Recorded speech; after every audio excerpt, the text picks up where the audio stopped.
The Soviet Union gave us support, ANC support, when our leadership went into exile, some of them. You know, they got support from them. The OU wasn't always in a position to give them the support, although they talked about this 2%. But the OU was practically, and even the other socialist countries. You know, when the ANC decided to take the military route to overthrow the government by military means, because they could see that, you know, there was no other option. The places where we went for training was the Soviet Union, the Czechoslovakia.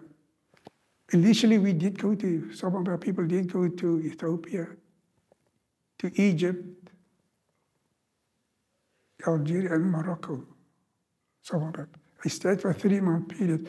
But later on, they went for more specialist training to the Soviet Union, where they stayed longer and they got more specialist training. You know, one of the people who was still alive, his son is Ijaka, he's still alive. He's around about here. He's living in Somers Green. I see him very often, really often. So I say, you know, those countries were coming up, and we were living over with a new ideology where there'd be greater equality, because people were just freeing themselves from colonialism in the early 60s, you know, and we were living in strong hope for a better future for everybody.